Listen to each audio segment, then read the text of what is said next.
It seems fine to be there. Also, he clearly understood social engineering. He understood that rich people they can get anything they want, except the one thing they can't easily control is their reputation, because that requires other people's perceptions. And just being rich doesn't make you necessarily respected. By certain people, yes. By certain people, no. So he understood that very wealthy people feel more important and can derive more sense of self-respect when they're surrounded by brilliant people. And he was very good at bringing truly brilliant people into that mix. People like Murray Gell-Mann, who discovered the quark, right? He's a particle physicist. Head of the Santa Fe Institute, Nobel Prize. Gell-Mann used to pick on Richard Feynman. He was one of the few people who could maybe not verbally joust with him, but at a scientific level could pin that guy.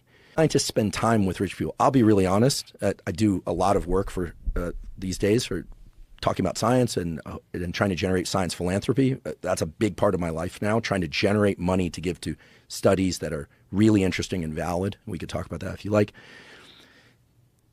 Scientists will show up to dinners that normally they'd rather be in their labs or writing grants or with their families, frankly, if there's the possibility of money being given to their laboratory, because then they can hire more people and do more science. Money alone doesn't drive good science, but the more money you have, the bigger margin of error you have. So if Epstein offered laboratories, $1 million a year for 4 years, to a guy of that wealth, that's trivial. To a laboratory, that is 4 National Institutes of Health grants per year. And the workload to maintain those 4 grants is immense. So they'd show up with the possibility of getting money. That's where they were hanging out with a dirtbag like him.